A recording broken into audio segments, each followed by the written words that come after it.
Salmo de número 27, antes para quebrar o gelo, vocês ficaram muito quietos, eu vou começar com uma história engraçada.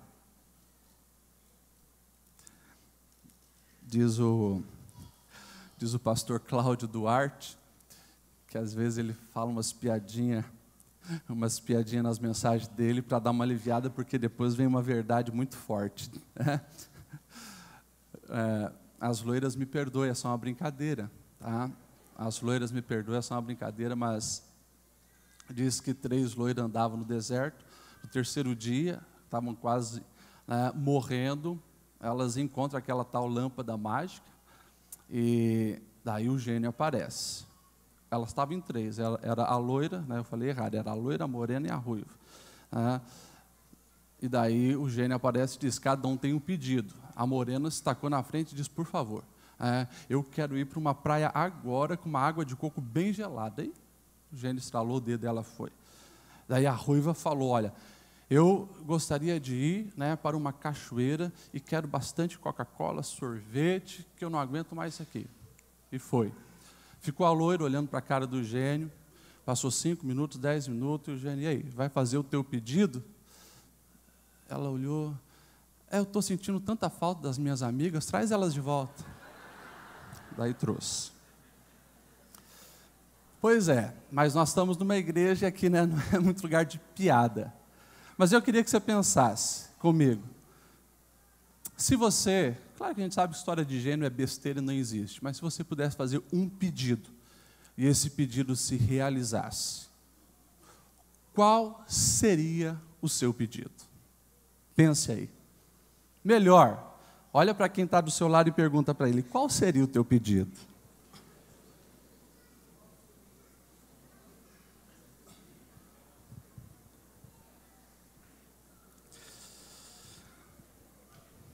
No Salmo de número 27, e o versículo 4, Davi ele faz um pedido. E é nessa pegada que a gente precisa ir. A versão revista e atualizada é a que está ali na tela. A gente pode ler então, diz assim: uma coisa pedi ao Senhor e a buscarei, que possa morar na casa do Senhor todos os dias da minha vida, para contemplar a formosura do Senhor e inquirir no seu templo. A versão NVI diz assim: uma coisa pedi ao Senhor e é o que eu procuro, que eu possa viver na casa do Senhor todos os dias da minha vida, para contemplar a bondade do Senhor e buscar a sua orientação no seu templo. A versão A Mensagem diz assim: eu peço ao Eterno uma coisa, apenas uma coisa, que eu possa viver com Ele em sua casa durante toda a minha vida. Ali contemplarei a sua beleza e estudarei aos seus pés.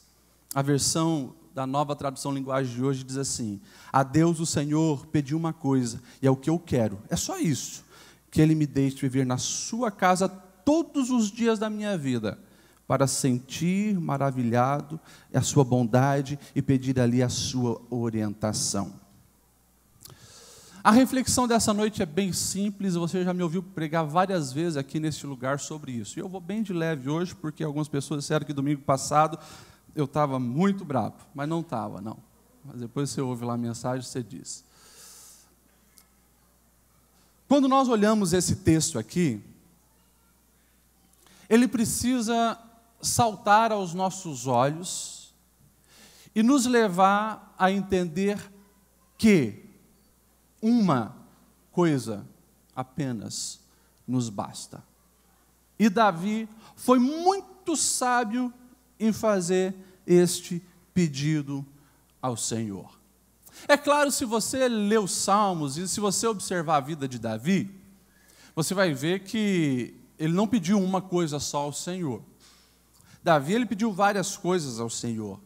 Davi muitas e muitas vezes pediu ao Senhor livramento dos inimigos que o perseguiam de uma maneira muito insistente, desde Saul até depois outros inimigos que surgiram. Você vai ver Davi pedindo orientação ao Senhor se devia mudar de cidade, orientação ao Senhor, ele pede se deveria atacar os inimigos ou não. Davi fez um monte de pedido ao Senhor, mas nesse salmo, quando ele rasga a alma diante de Deus, e ele fala, uma coisa eu peço ao Senhor, ele está dizendo, Deus, essa é a prioridade das prioridades. Isso aqui, Deus, é o mais importante, é o que eu mais quero na minha vida. E daí ele faz essa tão linda oração, que eu possa habitar na casa do Senhor todos os dias da minha vida. É claro que Davi não tinha o privilégio que eu e você temos. Eu e você temos um privilégio que Davi não teve, de desfrutar da vida com Deus após Cristo. Porque em Cristo todas as coisas fizeram novo, o véu se rasgou e nós temos livre acesso a Deus. Davi, ele sentia a manifestação da presença de Deus quando estava no tabernáculo, e aqui ele falava disso, o tabernáculo, aonde a presença de Deus manifestava com mais intensidade. E lá ele estava dizendo, então aqui, nesse texto ele está dizendo, Senhor, essa casa, aonde a tua glória, a tua manifestação, aonde o sumo sacerdote tem o privilégio de entrar no Santo dos Santos, esse é o meu maior desejo, eu quero estar na tua presença, eu quero te conhecer mais, eu quero ouvir os teus ensinos, eu te quero, ó meu Deus. Isso aqui, quando nós olhamos na palavra, em vários outros lugares você vai ver que era algo que latejava no coração de Davi o tempo todo. E por mais que Davi foi, sim, um grande pecador, Davi foi alguém que cometeu coisas absurdas, como assassinato, como adultério, como muitas vezes até desobediência ao Senhor, como foi a contagem do povo. Muitas coisas Davi fez. Mas mesmo assim ele ficou conhecido como o homem segundo o coração de Deus. E eu acredito que esse desejo dele pelo Senhor tem tudo a ver com isso. Essa busca intensa dele pelo Senhor tem a ver com isso.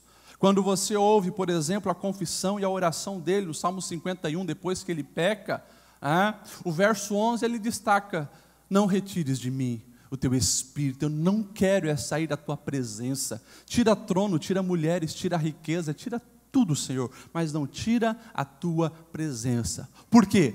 A presença do Senhor era o que ele mais desejava, e para ele bastava.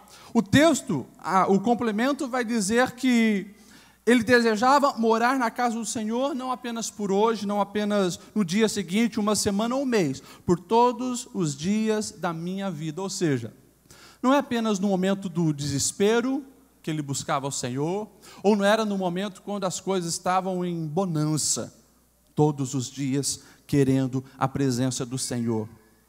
E ele diz o objetivo, não era para obter um status, não era para ficar conhecido como aquele que podia entrar no Santo dos Santos, não. Ele deixa bem claro, é para sentir, ficar ali maravilhado, diante da tua bondade, da delícia de estar na tua presença e aprender de ti. Ou seja, ele queria de todo o coração a presença de Deus. E quando nós olhamos para as Sagradas Escrituras, quando nós olhamos para os heróis da fé, nós vamos perceber que esse desejo por conhecer o Senhor e estar com o Senhor é algo que latejava na alma de todos os grandes homens e mulheres que passaram pela história e fizeram a diferença. E é isso que o Senhor continua desejando de cada um de nós, que o meu e o seu coração venha a ser saciado por Ele, que esse vazio que existe na alma humana seja preenchido por Ele, pela pessoa dEle. Quando nós olhamos, por exemplo, Moisés, que é um caso clássico, que algumas vezes já preguei sobre Moisés aqui.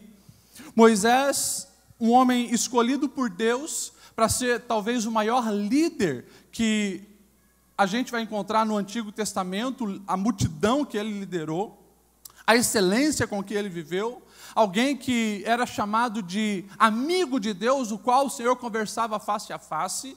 E eu e você, talvez na nossa vida, nós não vamos ter 1% das experiências, ou os nossos olhos verão as experiências que Moisés teve, que os olhos dele viu.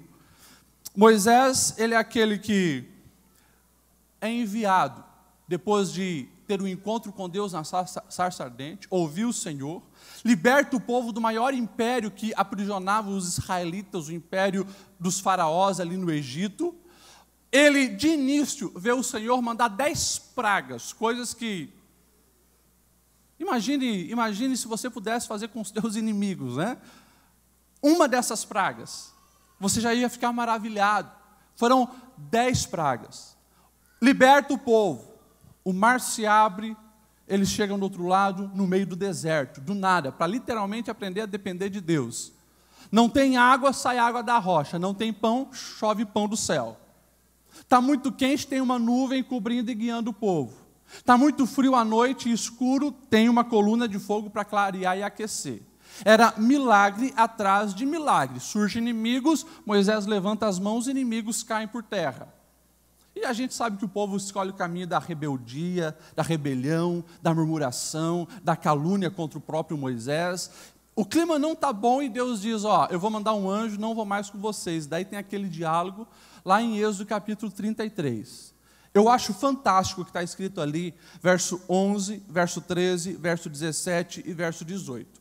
O verso 11 diz assim, o Senhor falava com Moisés face a face, como quem fala com um amigo.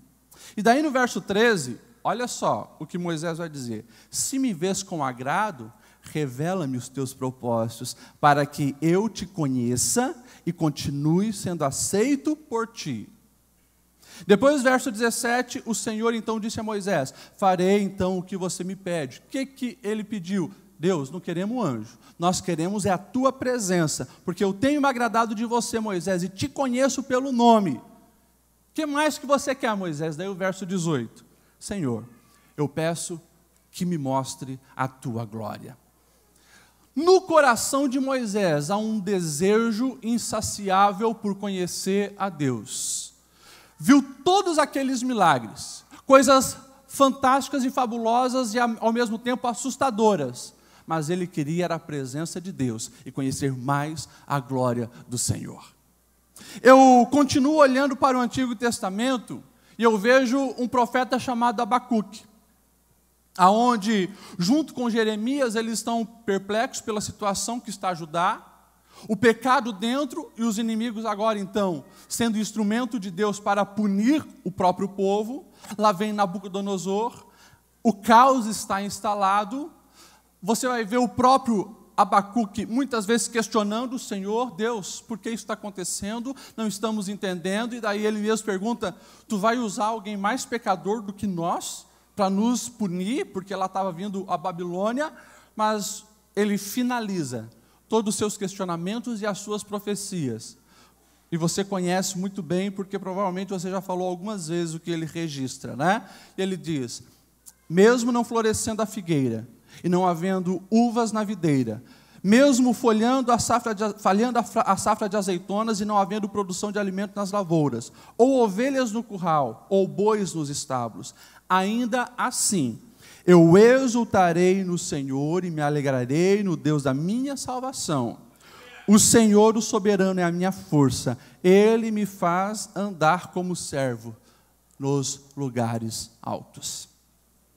Quando eu olho para Abacuque, algo fica muito claro. O desejo dele pelo Senhor não estava condicionado às circunstâncias positivas, mas ele entende que pode se alegrar no Senhor até mesmo quando o caos parece instalado. Um escritor que eu gosto muito e sugiro você a ler, e nós precisamos ler mais desse autor, conhecido como A.W. Tozer, né, o nome dele é Aiden Wilson Tozer.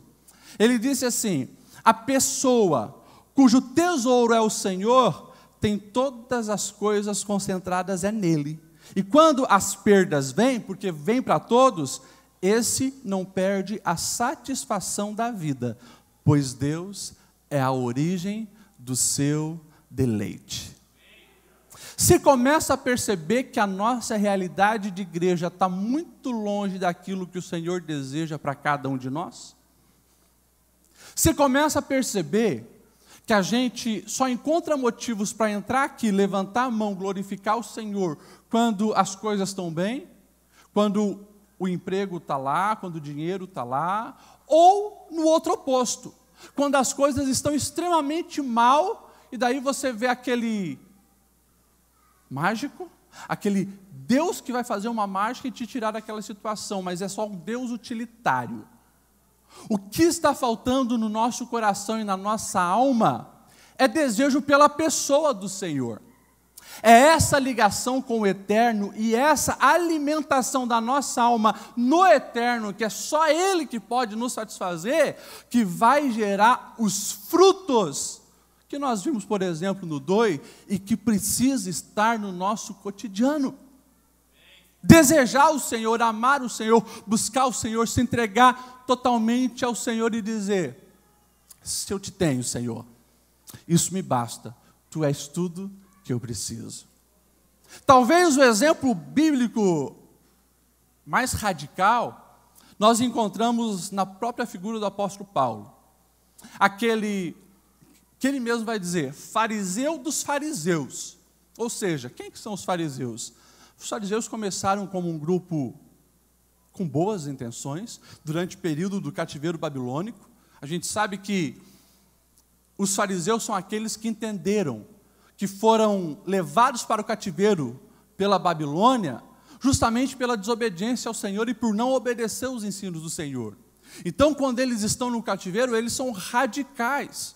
Só que o tempo vai passando e as próximas gerações de fariseus, aquele grupo que veio trazer um avivamento na obediência ao Senhor, eles ficam presos em leis, criam leis em cima de leis, e daí, literalmente, distorce todos os mandamentos e aprisiona as pessoas numa religiosidade barata. Paulo era fariseu dos fariseus, ou seja, era o cara que lia, interpretava os detalhes e seguia radicalmente os ensinos. Só que ele tem aquela experiência com o Senhor, que o liberta. Ele conhece a Deus verdadeiramente, não apenas um Deus rigoroso, mas um Deus de amor, que o envolve, que o abraça. E daí, olha o que ele vai escrever em Filipenses 3:7. O que para mim era lucro, porque ele se considerava o bambambam, ele vai dizer: eu passei a considerar como perda por causa de Cristo. Mais do que isso, considero tudo como perda, comparado com a suprema grandeza do conhecimento de Cristo Jesus, o meu Senhor, por quem perdi todas as coisas, mas eu as considero como esterco, para poder ganhar a Cristo e ser encontrado nele, não tendo a minha própria justiça que procede da lei, mas a que vem mediante a fé em Cristo Jesus, a justiça que procede de Deus e se baseia na fé. E o verso 10 ele vai dizer assim: eu quero conhecer Cristo, o seu poder, a sua ressurreição e a participação em seus sofrimentos, tornando-me como ele em sua morte. David Brainerd, que foi um missionário aos índios silvícolas, e guarda esse nome que você também precisa ler a biografia desse missionário, vou citar ele de novo aqui na frente. Ele é aquele que diz: a soma de todos os prazeres da existência humana não se comparam a uma hora na presença do Senhor. Ele entendeu o que Paulo estava falando, ou seja, compare qualquer coisa da vida com o privilégio de conhecer ao Senhor e tudo vai parecer esterco, tudo vai parecer pequeno, se você de fato teve uma experiência com a glória de Deus. O próprio Davi, Salmo 63, verso 3, Senhor, o teu amor é melhor do que a vida, e quando ele escreve isso, já era rei, já tinha muitas mulheres, fama, riqueza, poder, governo, tinha tudo. Senhor, a minha vida, tudo que eu tenho comparado ao seu amor não é nada. E daí nós podemos começar a nos questionar: o que tem furtado o nosso coração de ter essa sensibilidade pela presença de Deus, pela glória de Deus?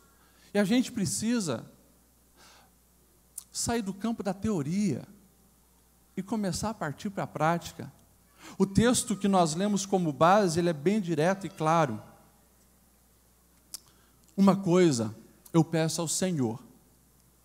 Só que, se você vê depois do Senhor, e o Senhor maiúsculo como Deus, depois da vírgula, essa palavra faz toda a diferença.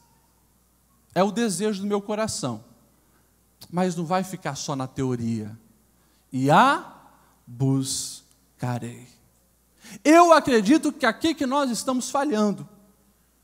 Porque se eu perguntar de ponta a ponta aqui da nossa igreja, posso subir lá na galeria, posso ir nos irmãos que estão aqui à minha esquerda, os irmãos que estão à minha direita, posso perguntar para os obreiros, não vai ter uma pessoa aqui que vai dizer, não, eu não quero buscar o Senhor, eu não quero o Senhor como prioridade da minha vida. Não, todos nós vamos dizer que queremos o Senhor como prioridade na nossa vida. Mas a pergunta que vai transformar o desejo e a teoria em prática é isso. Nós estamos buscando. É isso que está faltando para a minha vida, para a sua vida, para a nossa igreja, para a nossa geração. É o que está faltando.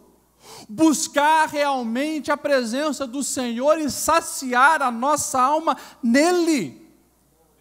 O texto, ele é fantástico porque inclui esse buscarei. Se não tivesse esse buscarei, eu acredito que não estaria completo. Deus permitiu que essa palavra entrasse aí justamente para nós entendermos que nós precisamos nos esforçar para alimentar a nossa alma em Deus. Só que, como eu tenho falado sempre aqui, a fome da alma humana precisa ser suprida.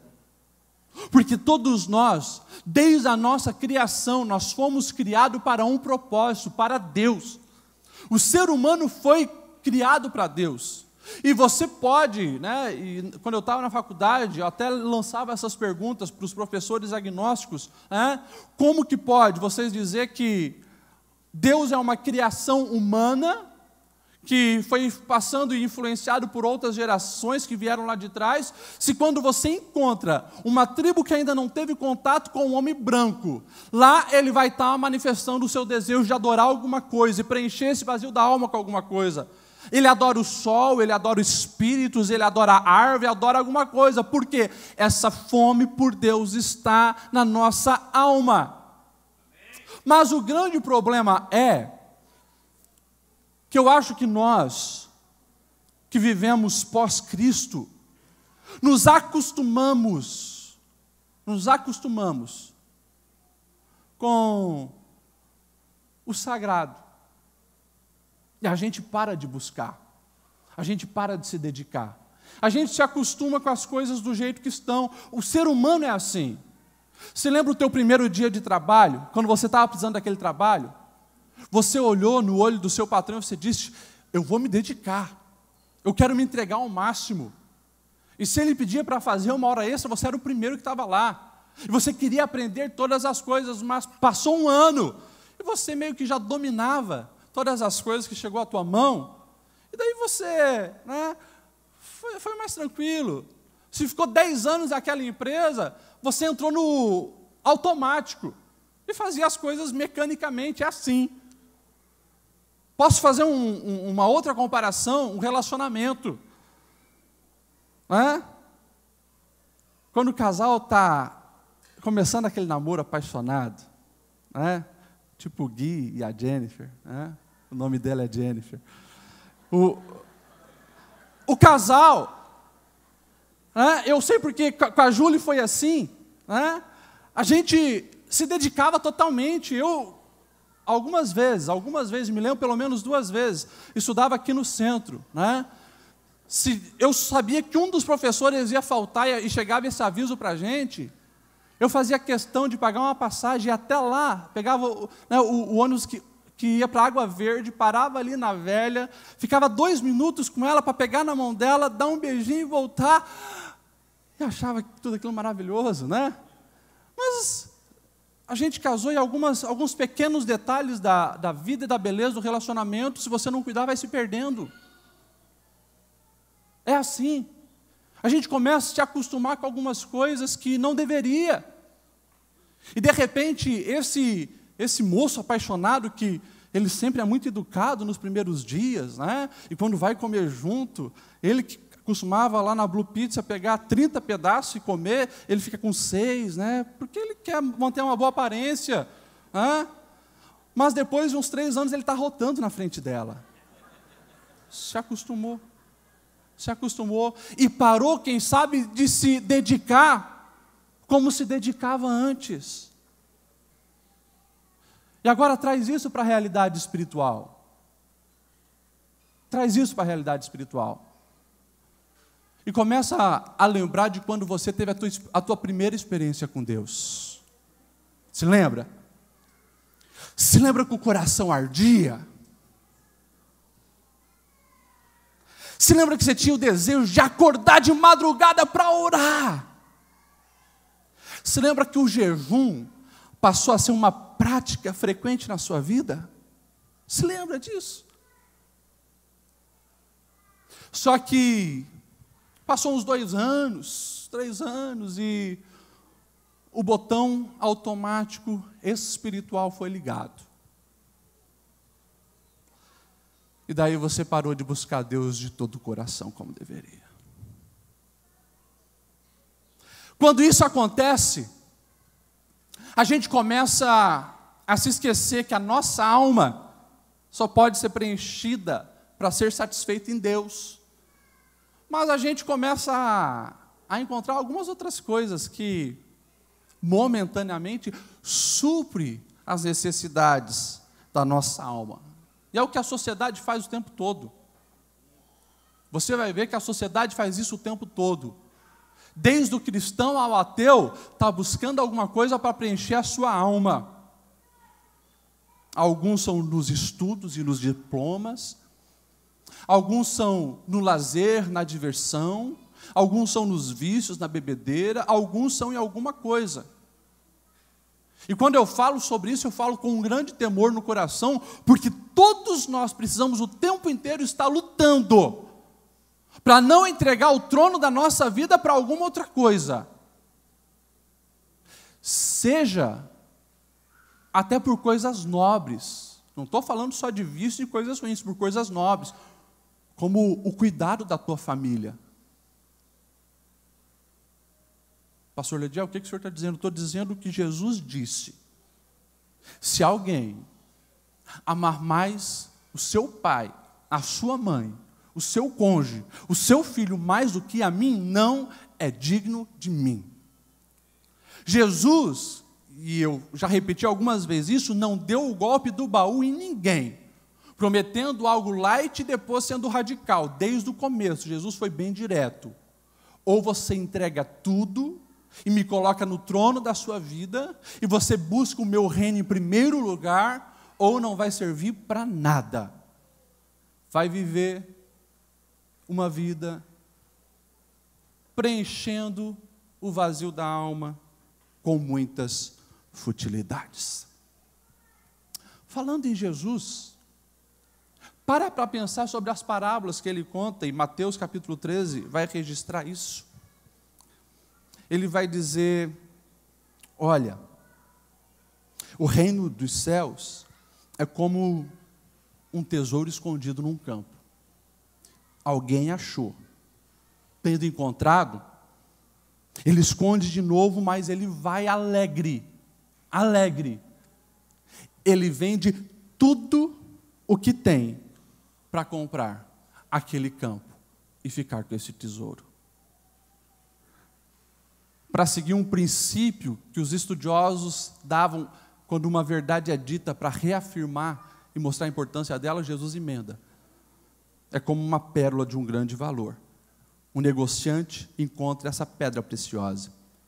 E quando ele encontra, ele vende tudo o que ele tem para poder possuí-la. Por que nós não estamos alimentando a nossa alma com o Senhor como nós deveríamos?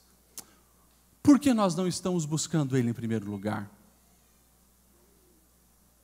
O que está nos distraindo? O que está nos impedindo? Por que nós não estamos dispostos a vender tudo para ficar com Ele? Ou seja, esse evangelho barato e distorcido, que toda pregação que eu posso, eu bato nele, dessa super graça que é uma desgraça, é mentira. É mentira. Que você pode viver qualquer tipo de vida que o Senhor vai te aceitar e se manifestar para você, é mentira. O Senhor vai te aceitar, mas Ele quer te transformar. Ele é o pai, sim, do filho pródigo, que recebe o filho fedendo porco e todo sujo, mas a primeira coisa que faz é trocar as vestes dele. É filho, precisa de roupa limpa, purificação para entrar na casa do pai e sentar na mesa. E o que isso tem a ver conosco, pastor Lediel? Por que o senhor está falando nisso? Começou falando sobre uma coisa que nós buscamos, agora está falando aí já de pecado. É justamente por isso. O pecado tem dominado as nossas vidas e o Espírito Santo tem se afastado. É simples. O Evangelho de Jesus exige renúncia. Por que você acha que Jesus disse, olha, esse camarada que encontrou esse grande tesouro, ele vendeu tudo, ele abriu mão de tudo que ele tinha? Porque ele conseguiu enxergar muito mais valor em Cristo do que nas outras coisas. E é isso que precisa ser despertado na nossa vida. Olhar para o Senhor, viver o Senhor, amar o Senhor de todo o coração, a ponto de poder falar como Paulo, quando eu começo a comparar com todas as outras propostas, cara, não tem como eu abrir mão do meu Cristo, porque Ele é o alimento que de fato me sustenta, Ele é a peça perfeita que preenche o vazio da minha alma, é nele que eu existo, é nele que eu me encontro, é nele que é o meu lugar. Nós precisamos entender essa realidade, e o chamado de Deus então para cada um de nós é um só, é santidade, é santidade. É obedecer os mandamentos, e a obediência aos mandamentos vai gerar santidade em nós. Essa palavra eu quero pregar mais esse ano, de santidade. Nós precisamos falar mais de santidade. E nós precisamos viver mais a santidade. E santidade não é algo com um fim em si mesmo. Santidade é o caminho que nos leva à intimidade com Deus. Santidade é a ponte que nos liga à intimidade com o Senhor. E nós temos muitas vezes sido uma igreja medíocre, justamente porque está faltando a santificação. Começa pelos olhos, pelos ouvidos, pelo seu envolvimento com as coisas que o mundo tenta colocar o tempo todo para contaminar a igreja. E nós precisamos vigiar, guardar o nosso coração e voltar ao primeiro amor. A palavra de Deus é: lembra-te de onde caíste e volta a praticar as primeiras obras. É tempo de voltar, e 2019 é tempo de nós voltarmos a acordar de madrugada para orar. 2019 é tempo de nós honrarmos aquele propósito de estudar a Escritura, amar essas palavras e fazer com que ela venha reger a nossa vida.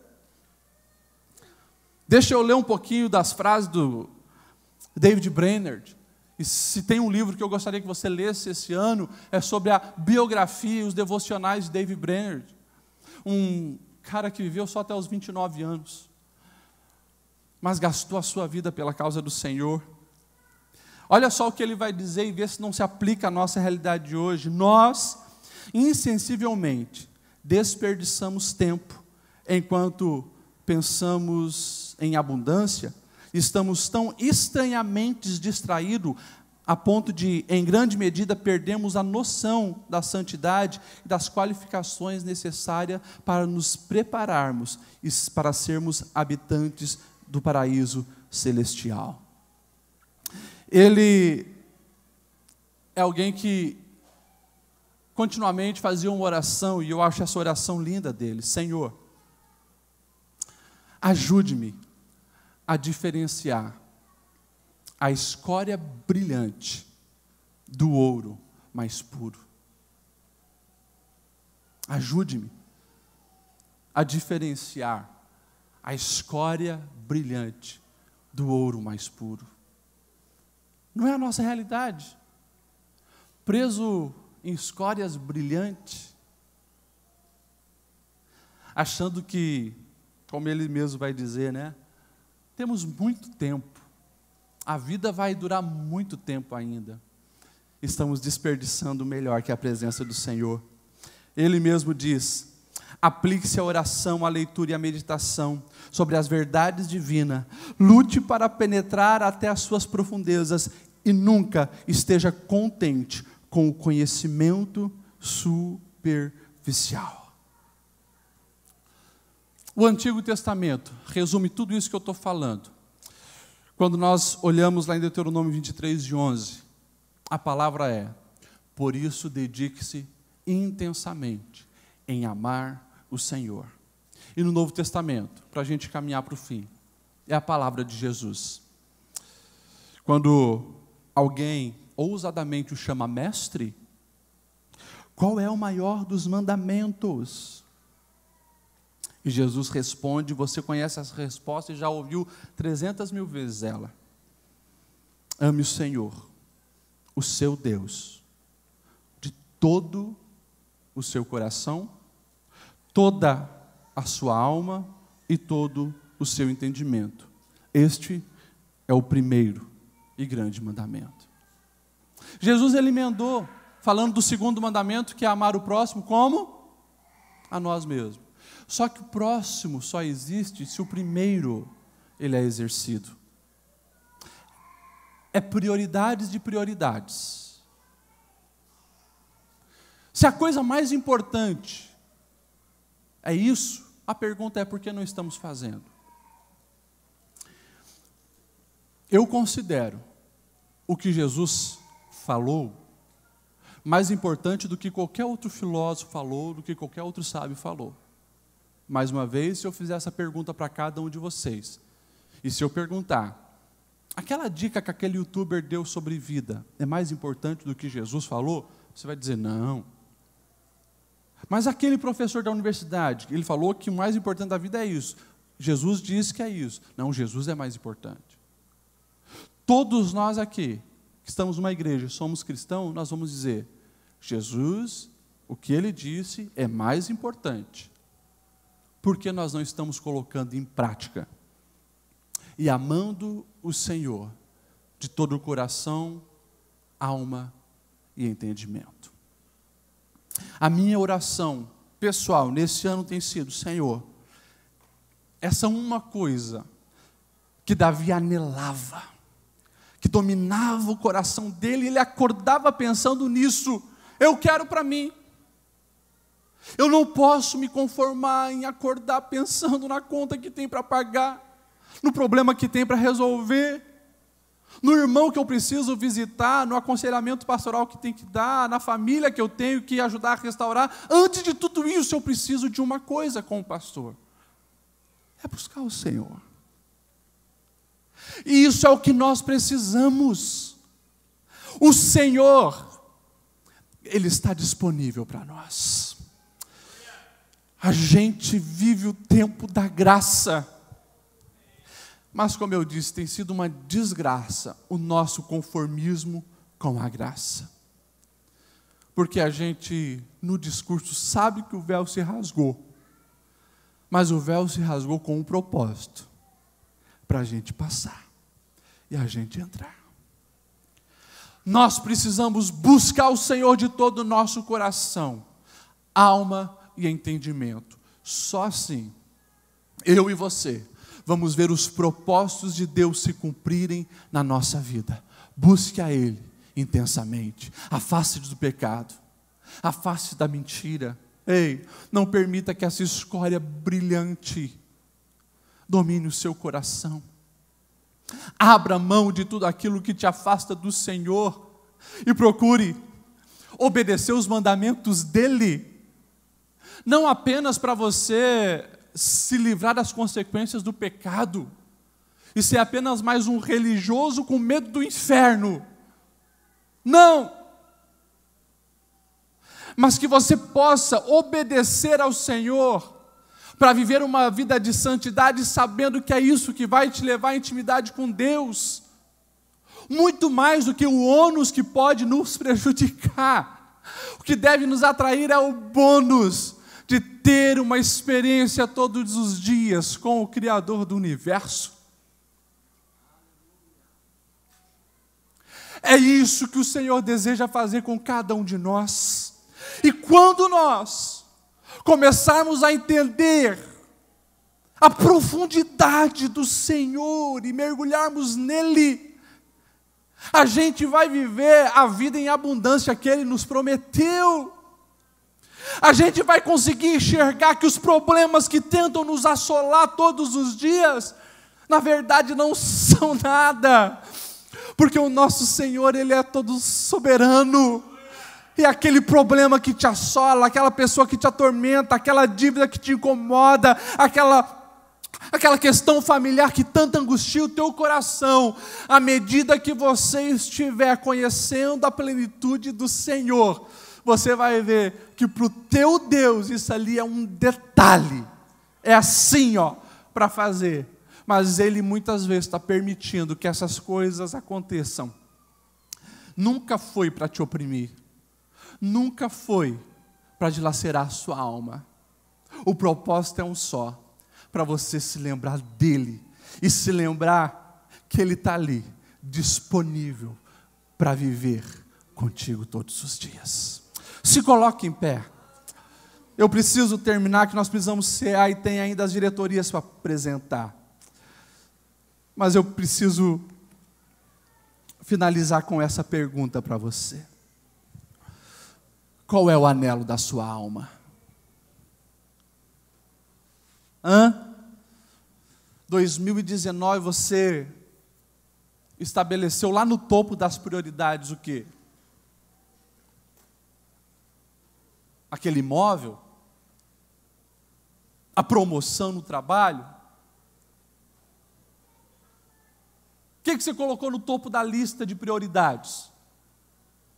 Eu não sei. Não sei. Na minha lista de prioridades, nossa, eu coloquei tanta coisa. Tanta coisa.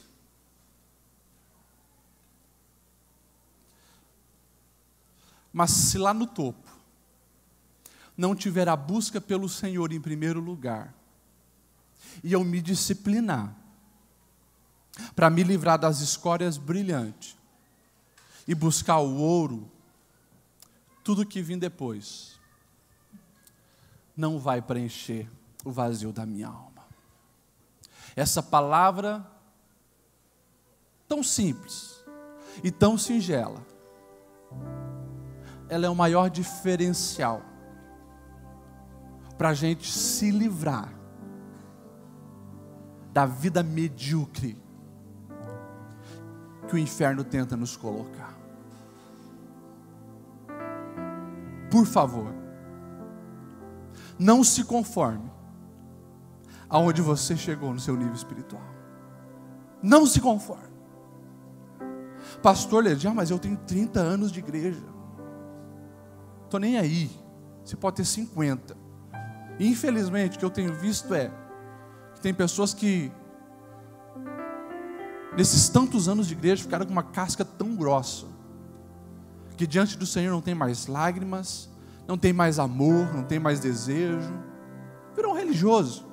Você precisa se converter de novo. Com respeito eu falo isso, mas tem que se converter de novo.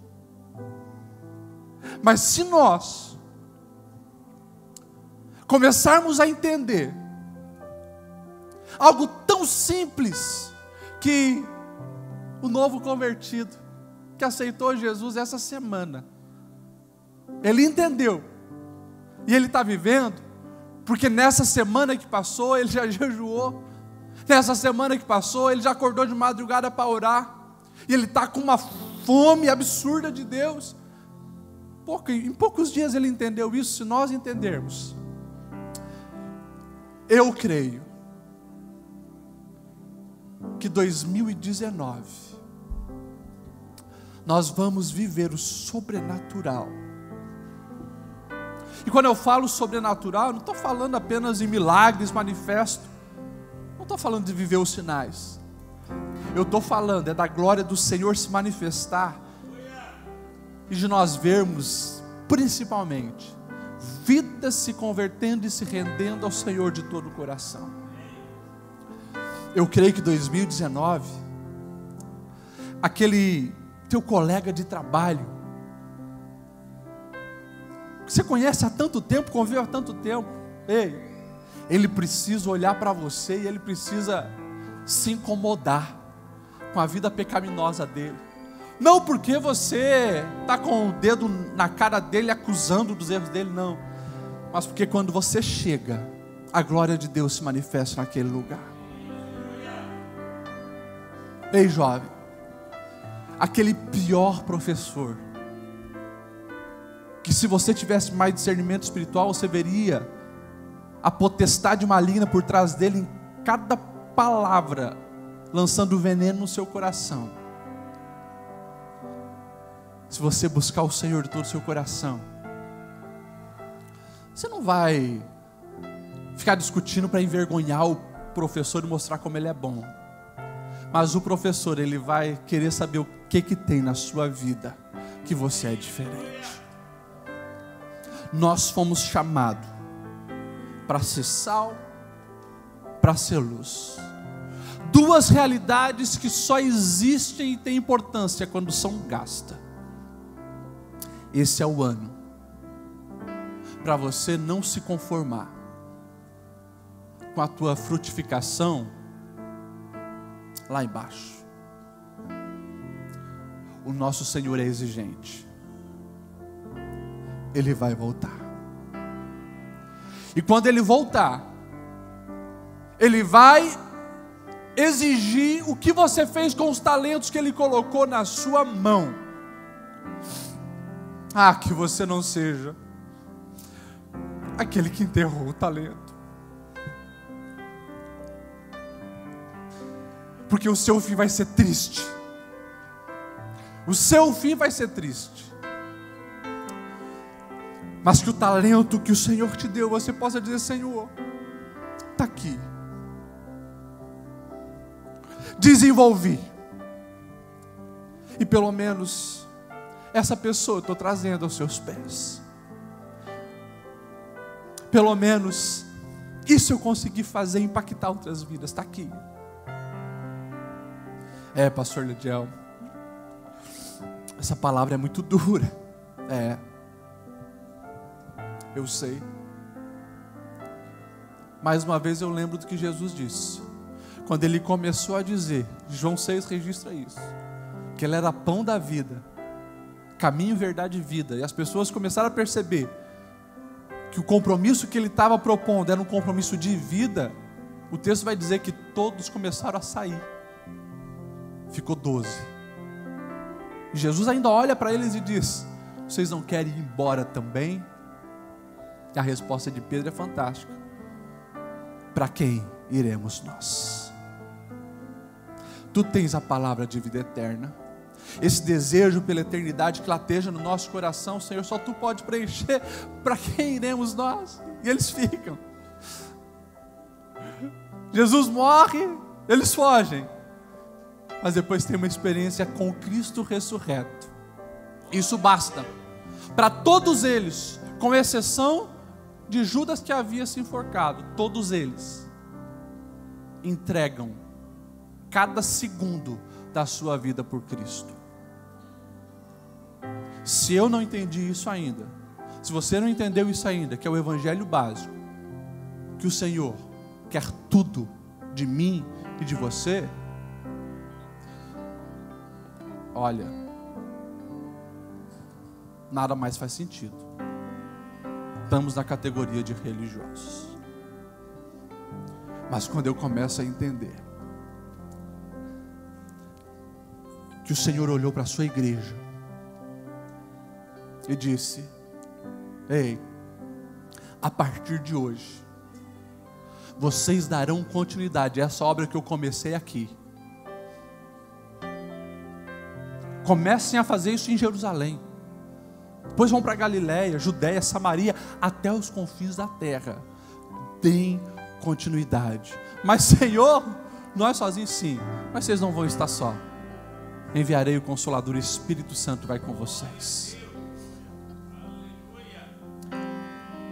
Essa palavra é para te despertar, para você entender o propósito da sua vida e para que eu venha entender o propósito da minha vida.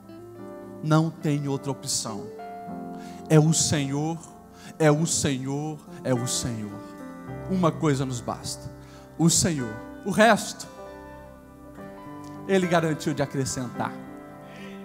Se nós buscarmos, Ele nos garante que a provisão vem, que o sustento vem, que a bênção nos acompanha.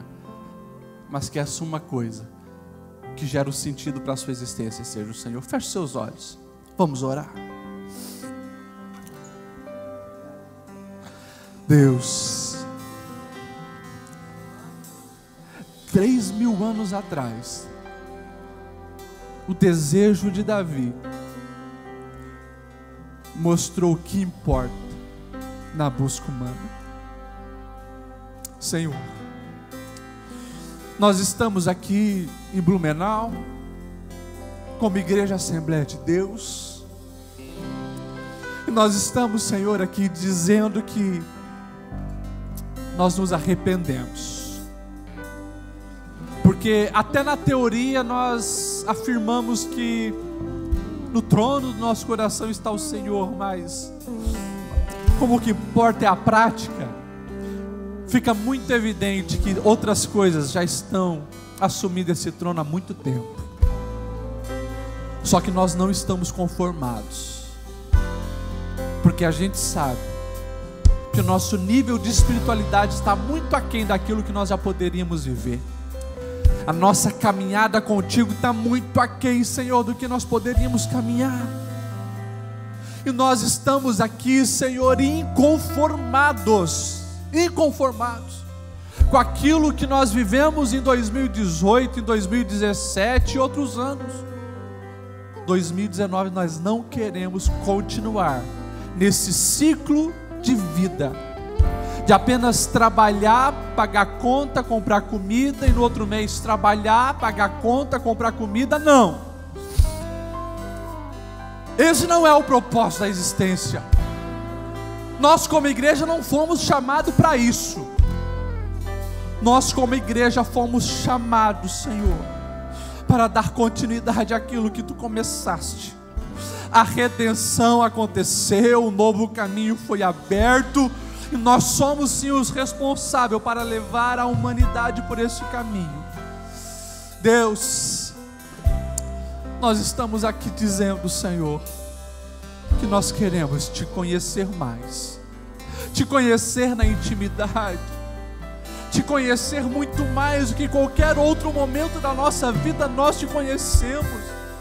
Perdoa-nos, Senhor, porque nos conformamos em conhecer 0,0,0,0,01 de um Deus que tem muito a se revelar. Nos perdoa, Senhor, que nós possamos desejar a Tua presença, que possamos desejar a Sua glória, e muito mais do que isso, que nós possamos buscar a ponto de desprezar as propostas satânicas, não cair nas ciladas infernais que pega o lixo, coloca um pouco de brilho para tentar ser uma coisa boa. Não, nós queremos o ouro verdadeiro, que é a Tua presença, a Tua glória. É isso que a nossa alma deseja, Senhor, e é disso que nós precisamos.